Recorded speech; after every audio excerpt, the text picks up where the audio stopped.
Starting over, my name is Linda Craven. I am presenting the Sweet Success program today for North Kansas City Hospital. I am a community health and wellness coordinator for the hospital. I do go out and do blood pressure clinics, free blood pressure clinics at the YMCA in North Kansas City and also Gladstone Community Center. We also do free metric checks, which includes lipid testing once a month, and it also reads a glucose at that time. I do provide A1C testing before the beginning of this course and then at the end of the course. And I really like to get your all's A1Cs just to see where everybody starts out at, and at the end to see if we have made any difference with our program. So if you haven't had a recent A1C, please contact me at the end of the program and we can set up a time where we can get that done. Okay, and we'll just get started here. Okay, my tab's not working. I think I'm going to hide that. There we go. So the program today is called Diabetes 101. I will tell you it was created by Rachel Rogers. She's another employee of North Kansas City Hospital. We are both certified diabetes educators. So this is kind of her slides, but I think she did an amazing job of wrapping up what diabetes really is and just some interesting stuff that we can learn from. So first we're going to start out by talking about how the body should work.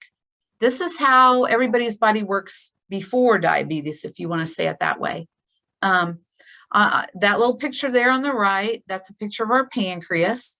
Plays a major role in diabetes and managing our blood sugars with and without diabetes. So how it works is that as we get hungry, we eat our routine meals, we have breakfast, that food will break down and it releases glucose into our bloodstream. And our body is so amazing. Our body is able to regulate that without diabetes and able to manage our blood sugar all on its own. So the food we eat breaks down into glucose, it's released into the bloodstream.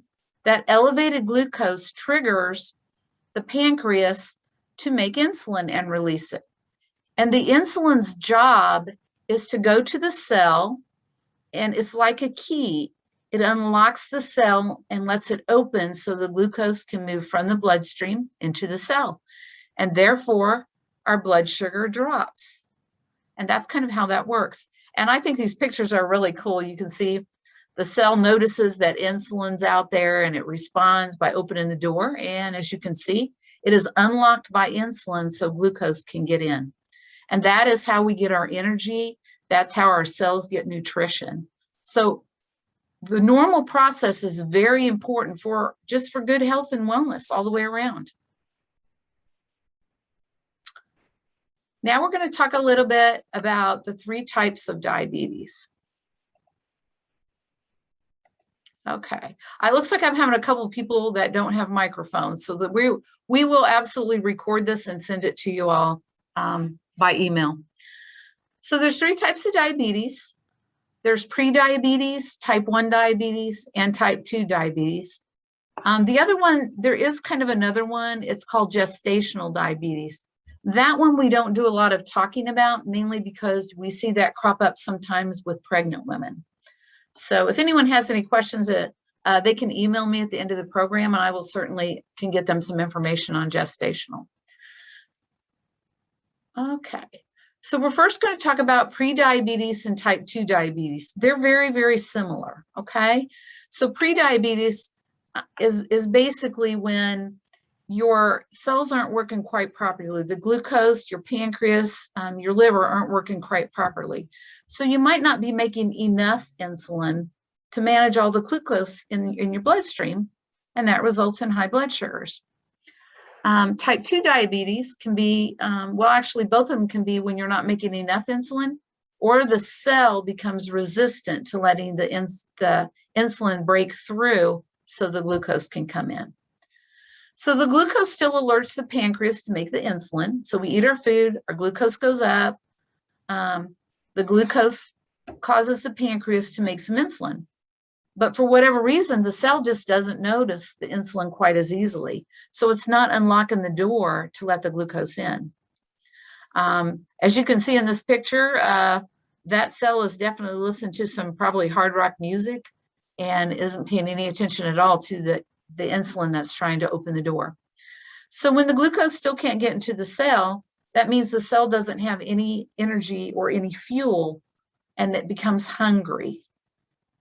And so that creates more problems. Okay. I didn't describe that very well. So I'll just say a little bit more about that.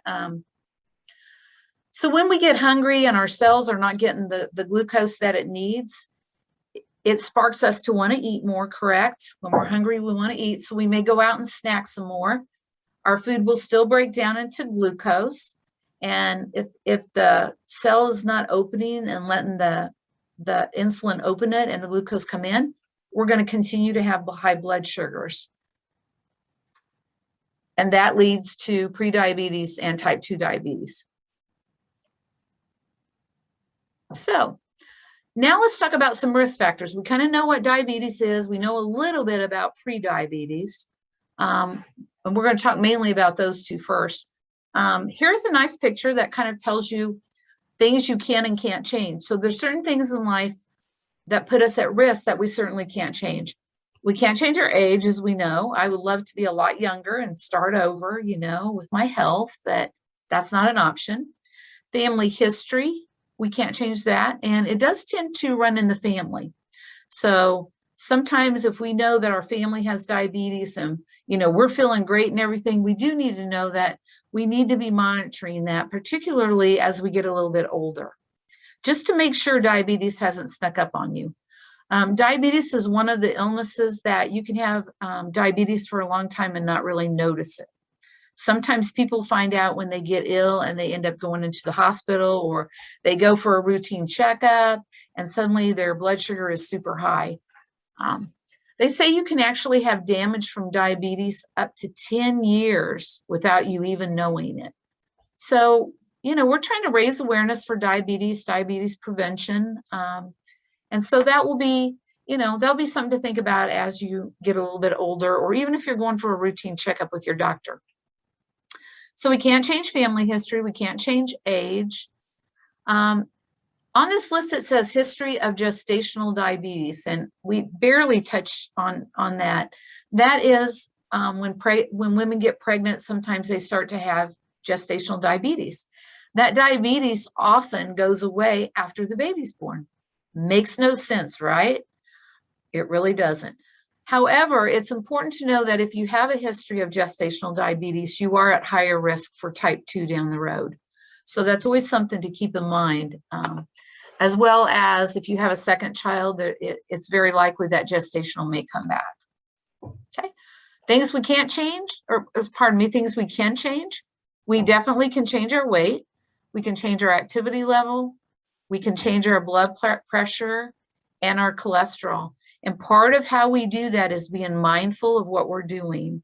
You want to be mindful of your meals, what you're eating, how often you're eating.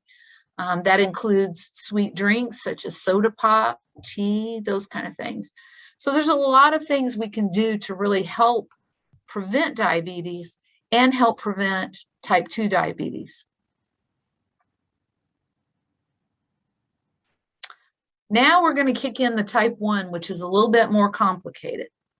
So in type 1 diabetes, this happens when our body does not make any insulin at all. And for folks with type 1 diabetes, they have to take insulin in order to survive. So this guy, the treatment and the meals and activity and all the things are pretty much the same. But in prediabetes and type 2, we make some insulin. We may not make enough where the cells don't respond, but in type 1, we don't make enough insulin. So you can see here the picture of the pancreas and the little green dots coming out. That is your insulin. The blue dots are your glucose. And normally the insulin will move the glucose into the cells. On the right side there, it shows a diabetic person. So we know that type 1, some of the causes of that is listed on the right, but immune cells can destroy our beta cells in the pancreas, and our beta cells are what makes the insulin. So once those are gone, you're kind of in trouble. So without beta cells, we see here in the picture, the pancreas cannot produce insulin.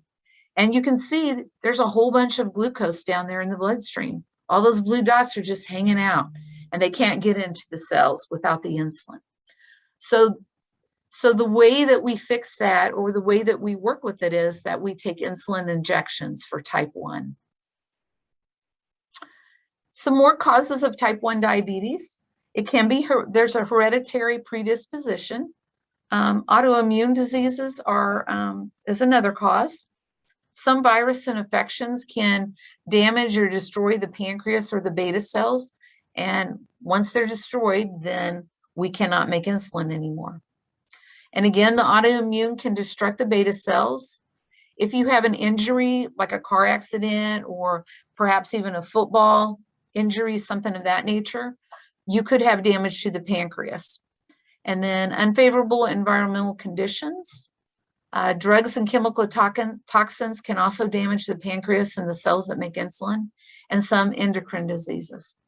So we can see here that there are a lot of people in the world that have type 1 diabetes, and these people manage their health and wellness very well. Basically, management for diabetes really comes down to, what do you want to learn about it, and how well do you want to try to manage it? Now, with that being said, it is important to know that sometimes if we do everything absolutely 100% perfect, the disease can still advance. But, we have to do our best. We have to learn what we can, try to be active, try to eat right, try to do all the right things so that we can have the best quality life down the road that we can have. Okay, so how do you diagnose diabetes? You guys are all in this class. Perhaps you already know a little bit about this. You probably have heard the term glucose, which is our blood sugar that's in the bloodstream. You have probably heard of an A1C, and that test is a test that it checks your average glucose over the last 90 days. So that is an amazing test. It used to be we could just do a glucose, stick your finger, your blood sugar is 200, that's all we know. With the A1C, we can actually have that drawn, it's blood draw, and it will tell you your average glucose over the last 90 days. So if you're really trying to go to the doctor and be real healthy, and you ate really well for a day or two, you might go in and your glucose might be 85, and the doctor says, great job doing everything you need to do. And then you go back home and you blow it for about 65 days.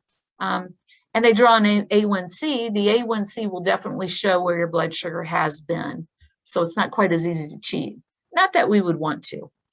However, so here on the left, it shows some pictures. The red blood cells, they live about 3 months in the body, and they travel through the body. And the reason that's important is that is why we draw the A1C, really no sooner than every 3 months, because the sugar collects on the red blood cells as it travels through the body. So it just makes sense. The more extra sugar you have stuck in your bloodstream, the more it's going to stick to those red blood cells, and they measure that red blood cells to get the A1C. So lab tests, again, it measures the percent of sugar on the red blood cells. And as these cells are dying out, your cells die in your body all the time, and you get new ones. So what the hope is that once you start watching being mindful of your food and your activity, and those old cells that have all that sugar stuck to them start dying off, and you get new cells, hopefully your blood sugar in your bloodstream will go down. And that's how we measure if you've had improvement in that A1C. So basically, results greater than 6.5% indicates diabetes. Although we are not able to diagnose, I can't diagnose just with this PowerPoint. There are some other conditions that can raise the blood sugar. For example, steroids is a perfect example. If you had a really bad illness and you were on steroids for a long period of time, it would cause your blood sugar to go up, and it would cause your A1C to go up. But most often, if you come off of those steroids, your blood sugar will usually come back down. But if you're on steroids for a health condition, you need to consult your physician and keep in touch with him. We don't want you stopping medications because your A1C is elevated. And all right, so that is that slide. Let's see what we got next. So now we're going to talk about symptoms of diabetes. There are many symptoms: hunger, thirst, increased urination, decreased healing, numbness and tingling in the hands or feet, and blurred vision. One of the things that's, I guess that is on there, non-healing wounds. So the classic symptom for diabetes, if I had to pick two, would be a thirst that you just can't quench and increased urination. And you also might see a rapid weight loss. Sometimes people have come into my diabetes education classes and they're like, yeah, I didn't have any symptoms except I dropped all of this weight really fast and I was overweight anyway. So it was really cool. You know, I was happy to be losing weight. But then it became, I lost so much weight that I was beginning to be concerned there was something really wrong. And so those folks will go to the doctor, they'll do some tests and find out they have diabetes. So at any point in time that you feel these, it's a good idea, if you have a glucose meter, to go ahead and check your meter just to see what's going on. If you don't have a meter and you have prediabetes, that's not necessarily a big deal either. Many physicians, you know, they don't often, well, I shouldn't say they don't often, sometimes they don't order glucose testing if you're in the prediabetes range. Their hope and my hope would be that you would start maybe working on activity and maybe watching what you eat. And sometimes that can take care of prediabetes. So why do we want to get treated when we have diabetes? There's so many reasons to. We can develop ketoacidosis, and that is actually an emergency condition that would require hospitalization. Ketoacidosis is when your blood sugars go really high and there's not enough insulin to manage to take care of that high blood sugar. Those people, if it's extremely high, they will end up in the hospital, usually in ICU, and they will have to have medications to correct this illness. Neuropathy is another reason. Neuropathy is when you have damage to the nerves in your fingers. It can be your fingers, your feet, your legs, your cheeks of your face, and your thighs in your hands. And it can make those fingers be painful, or it can make them be numb and tingly. So neuropathy is definitely something that we don't want. Skin conditions, we see increased yeast infections with diabetes. We also see non-healing wounds. And that is really a big, big issue with diabetes that's not controlled.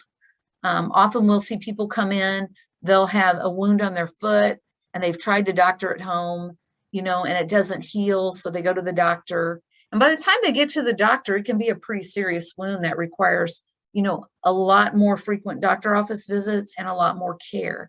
Plus, it takes a really long time to heal. It can also cause eye complications such as blindness, cataracts, some other eye problems. It can cause kidney disease, cardiovascular disease, high blood pressure, heart attacks, and strokes. So diabetes in itself, I mean, if you really want to manage your health going down the road and you have diabetes, look at all the great things that you can try to avoid just by managing your blood sugar. So this picture here on the left, we'll talk a little bit about it. It's another picture that kind of demonstrates the insulin resistance, where the insulin or the cell is not allowing the insulin to open the door and let the glucose come in.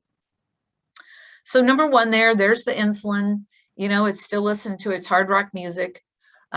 We eat our food, our blood sugar starts to elevate, right? We trigger the pancreas. The pancreas is unable to produce normal levels of insulin. And so then it goes over, cells can't be unlocked and the glucose stays in the blood. So that's kind of what we talked about earlier. So then some other things that could happen, you're going to get hungry, but something else can also happen in our body. When the cells are not getting the glucose they need. We have stored glucose in our liver.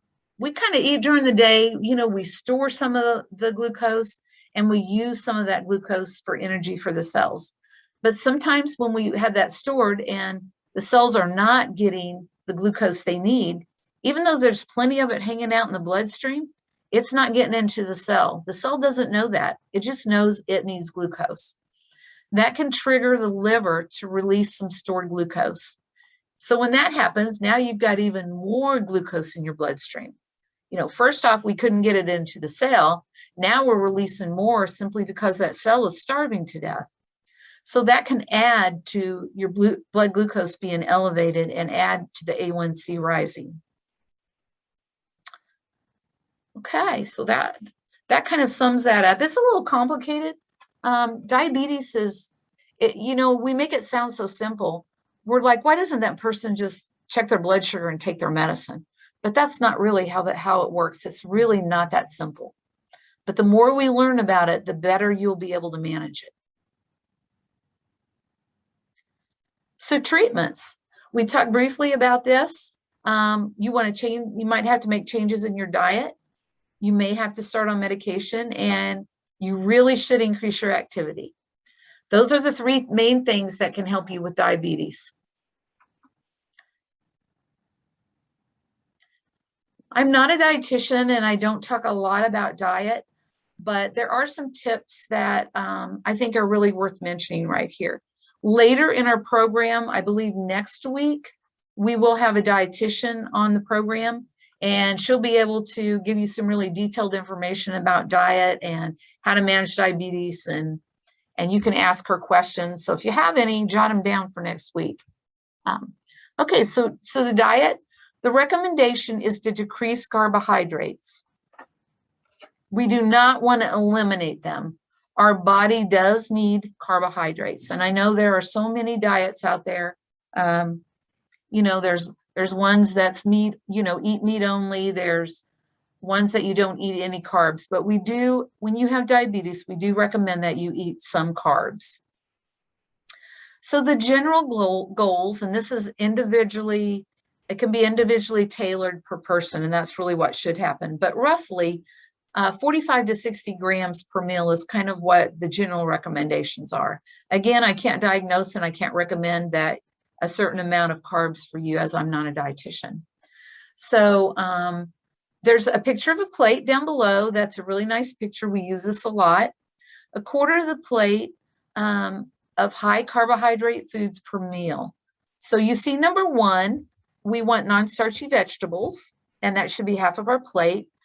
Vegetables are great ways to get filled up. So while we might want other foods to be the half plate, we're really going to stick with the vegetables, non-starchy vegetables, for half of your plate. And then about a quarter of your plate, you can have carbohydrate foods, and then the other quarter should be proteins. We also need to drink plenty of water. Be mindful of the things you're drinking and whether they have carbs in them as well. It's real easy to slip in some carbs and not realize you're getting it. On the right-hand side there, we talk a little bit about label reading. Some people count carbs. We count them in, we kind of lump them together in servings. So one serving is 15 grams. So when you look over to the left, we talked about 45 to 60 grams. So that would be, if you're going to count it this way, as per the label here, you would have 3 to 4 servings of carbohydrates per meal. That's a little confusing to people. The other thing to notice on this slide is that we want to look at the number of servings, because it's giving you nutritional information, and we want to make sure that we know exactly what we're eating. So in this particular case, we know that 3 cookies, because it identifies it, has 23 grams of carbs. So it's important, like I said, just pay attention when you're reading labels. If you haven't been doing it, get started. If you have questions, the dietitian will be able to answer those next week for you. Okay. We're going to talk just briefly about medications. So diabetes pills. This would be for people who has the pre-diabetes or the type 2 diabetes. Now, not everybody that goes to the doctor and has that diagnosis is automatically going to be put on medications. That's something important to know as well. So sometimes people may fess up to the doctor, look, you know, I drink pop. That's all I drink all day long. I have cookies and snacks and sweets, and I don't have a healthy diet. I really want to try to manage this with my diet first. Sometimes docs will let you do that. It just depends on your health conditions and that doctor's personal beliefs about how to manage diabetes. So the first medication that is usually started, you know, when you have prediabetes or diabetes would be metformin. That is like the drug of choice. It's the most common drug we use for diabetes. It does a lot of different things. It helps the insulin be more receptive. It helps the cell be more receptive to the insulin. So when you take metformin, it helps the door open so that your glucose can get into the cell. One of the side effects of metformin that most often stops people from taking it is nausea and diarrhea. I will say this, when this drug first came out, they may order 2,000 milligrams once a day. And so people would start taking that medication and they would have a lot of side effects from it. And then usually they would come off the medication because of the side effects. I've seen in the last few years, we have got really good about starting low dose first. So they might start a 500 milligram dose and you might have a few side effects, but after about 7 to 10 days, those improve. So if you can stick it out for 7 to 10 days, often those side effects will go away. Then they slowly increase the medication to the dose they want. So that's kind of something to know as well. When you take it, the first few days you take it, you might just want to be mindful of where you're going to be if you're going to be out and about. So another drug of choice is sulfonylureas. Sulfonylureas was actually the first drugs that were made for diabetes, the first oral pills. They do have some, they are a great drug. They do have some precautions. For example, it can make you have a low blood sugar. And so we do kind of watch what we're doing with people who, particularly females, because that would increase the risk for fall and maybe fractures. So older people, older elderly women, we may not see them on this quite as much. But there are a ton of medications out there right now.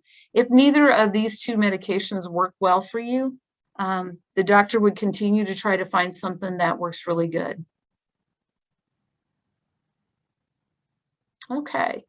We will have, as the program goes along throughout the weeks, we will have a lot more specific information on these topics. I just kind of wanted to give everybody an overview about what diabetes is, you know, how we get it, what we can do to manage it, and just some basics to get started.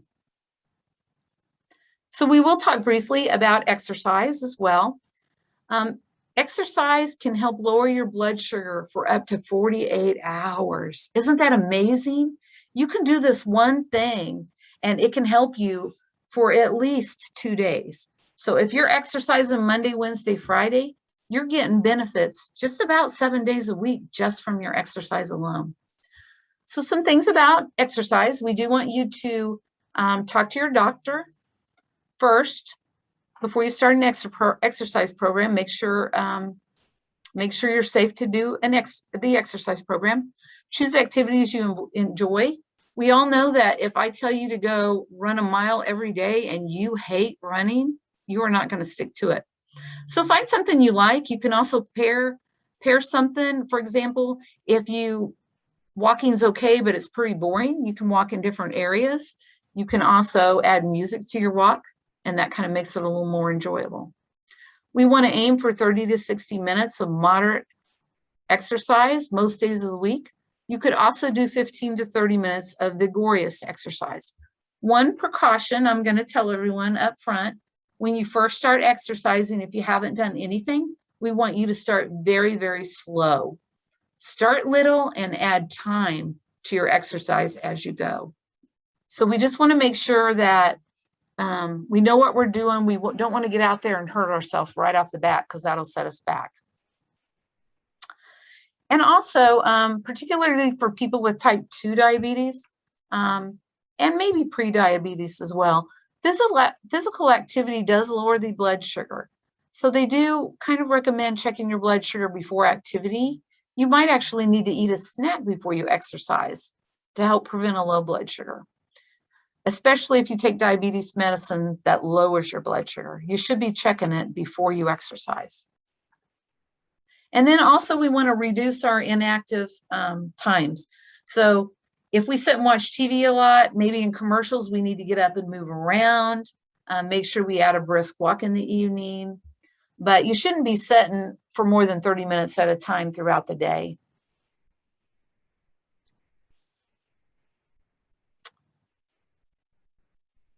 Okay, so I've got some questions and I will save those to the end because there are some various questions that are not lumped together. So we'll move on here. So with that being said, we talked about, earlier we talked about the symptoms of high blood sugar. That is actually called hyperglycemia. Now we're going to talk about hypoglycemia. That is when your blood sugar is low. We want everybody, if there's one thing you walk away with today, I want everyone to think about maybe considering making at least one change of something that you're doing right now, whether it be diet or exercise or drinking more water or paying attention to what we're eating and the amounts, just something. But hypoglycemia is an important thing to know as well. Sleepiness, sweating, pallor, lack of coordination, irritability, and hunger. Those are the most common symptoms of hypoglycemia. I'm surprised she didn't list shakiness and weakness. That can also be a symptom of hypoglycemia. Now, that doesn't mean that if you get sleepy that your blood sugar is low, or if you become irritable that your blood sugar is low, but it does mean that if you have diabetes and you are trying to manage it, and if you are asked to check your blood sugars, if your doctor asks you to check those, when you have these symptoms, it might be something that you need to really check. And when you're checking your blood sugars, we do want you to write those down somewhere, okay? So know the signs of low blood sugar and know the treatment. So if we had a low blood sugar where we had symptoms, usually less than 70, your blood sugar would usually be less than 70. These are the options for treatment. So glucose tablets, you can get those over the counter without a prescription. They're relatively cheap. You can get them in a big bottle. You can get them in liquid. Well, these are tablets. You can get glucose in liquid as well. But you can get these little round circular tubes of glucose tablets. And if you are, on diabetes medications and you are checking your blood sugars, I would recommend carrying glucose tablets with you all the time. So they're easy to toss in your purse or your pocket or your car, just to keep them handy. So we talked about the glucose tablets. There is a glucose gel, and you will have to read the label on that to know about how much you need to take, okay? So the label will tell you if you have a low blood sugar, take this amount. You can also eat 5 to 6 pieces of hard candy or jelly beans. And again, you can check the food label for the exact serving. And when you're talking about hard candy, it's important to know that it needs to be candy that you can chew up. We don't want you sucking on that candy for 30 minutes because you're not going to have any relief from the low blood sugar. So we really want you to have something that you can chew up. The idea is that we're breaking that sugar up really quickly. And so it's already partially broke down by the time it hits your stomach, and it will go out. It will release the glucose a lot faster. You can also do 4 ounces of fruit juice or regular soda. And I want to point out, diet soda will not treat a low blood sugar. So when we have a low blood sugar and we're out and about, we don't have anything with us but a soda machine, get a regular soda and you drink half of a can of that to relieve your hypoglycemia. And then you could also do 1 tablespoon of sugar, corn syrup, or honey, okay? All right, so that's hypoglycemia and how to treat it.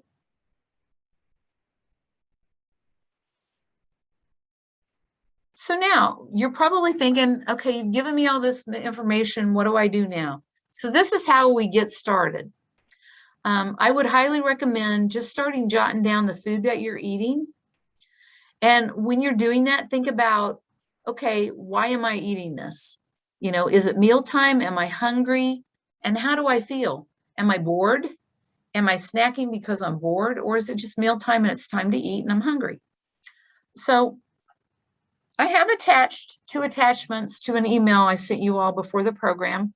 And it is an exercise handout, which doesn't look quite like this one because I'm not sure why it's white, not white behind in the background, but there is an exercise form, and there's also a food log. And that will kind of help you guys start paying attention to what you're eating, what you're doing, how much activity you have.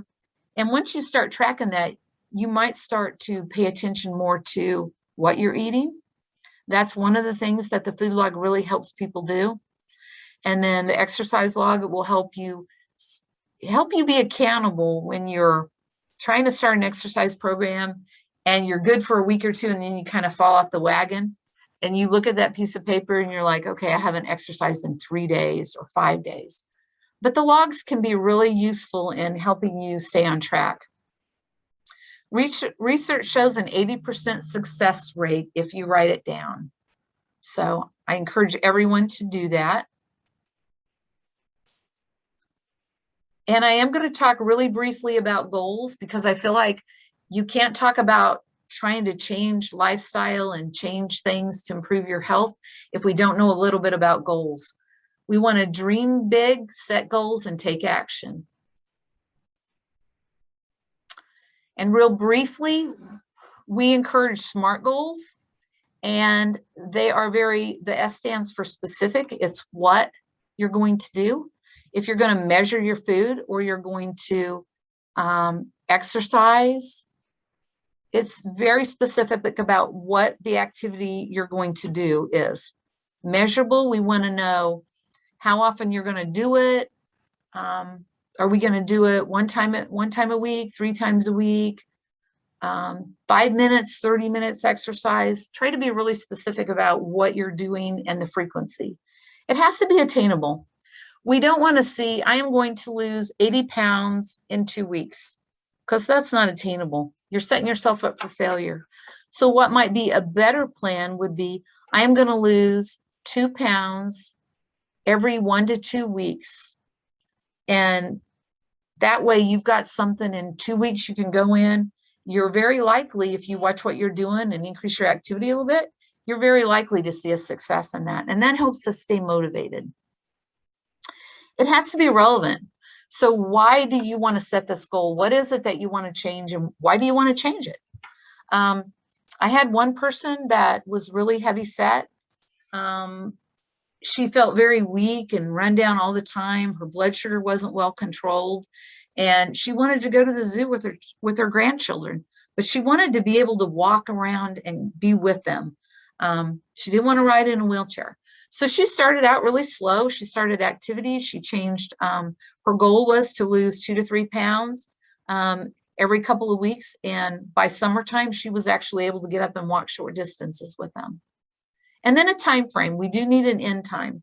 So if we're going to lose, you might say, I want to lose 10 pounds in a month or 2. That's an achievable goal.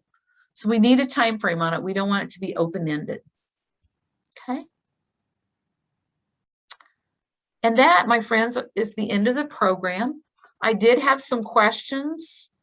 Let me just try to answer a few of those. If you guys have more questions, you guys can type them in, and I'll be happy to try to answer them. So I see there was a couple of people that had a little difficulty. Okay.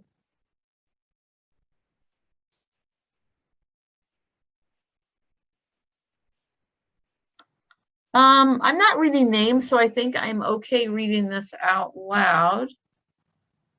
Or actually, I think I'm not sure who sent me this. So if you have heavy periods, this particular person said the A1C might never be right as long as I'm bleeding heavy. This hasn't been caught by other tests. Um, I have to be honest, I don't know that I can answer or address that. If your physician has told you that, I would guess that you would have to go with that. I would be interested in the explanation. I might want to research that. Whoever this is, if you don't mind sending me an email at the end, I've included my email address. If you would email me that, I will try to just search that out and try to find some information on it and get back with you.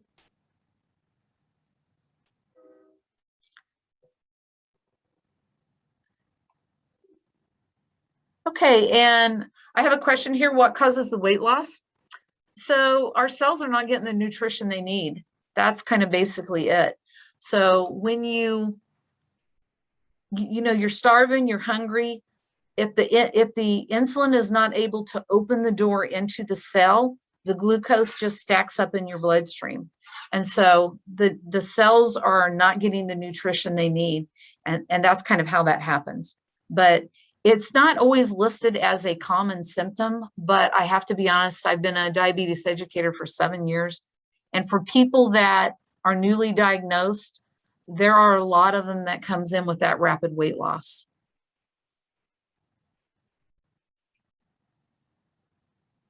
Okay, so I hope that answered your question, Rachel.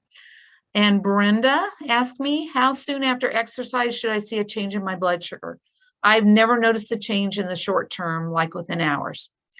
So there is a small percentage of people when they exercise, they might see a rise in the blood sugar.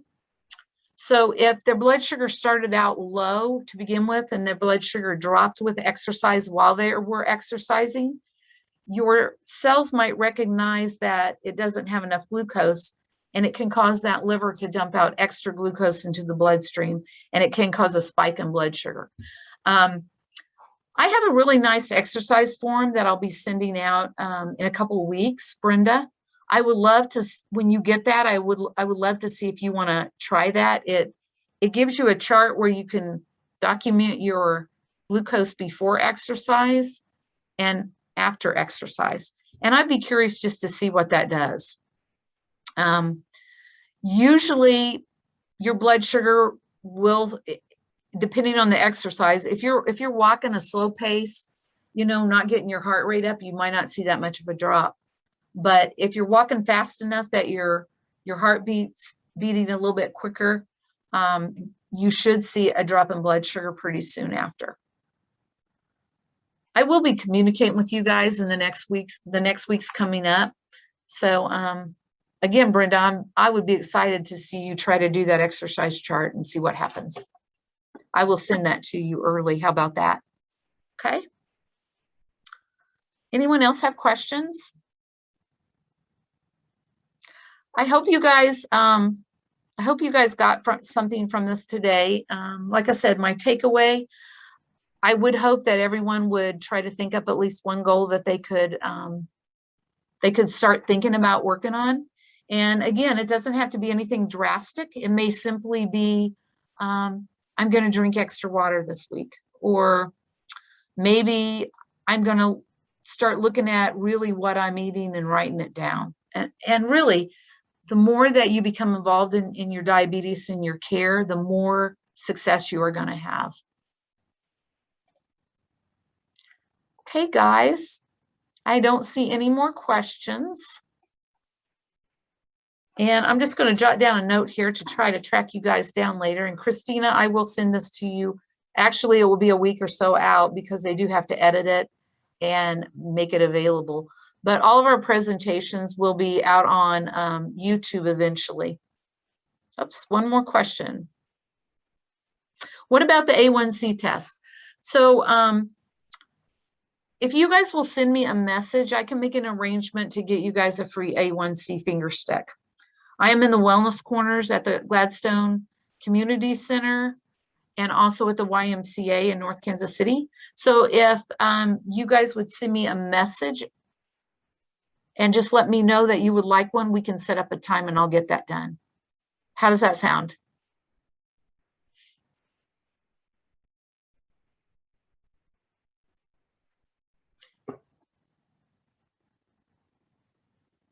Okay, I'm just making sure. All right, Brenda. All right, great. Thank you, ladies and gentlemen. I really appreciate you taking the time to listen. And anything else comes up or something that wasn't quite clear, just shoot me an email. Otherwise, I'll see you all next week. Have a great week. Bye.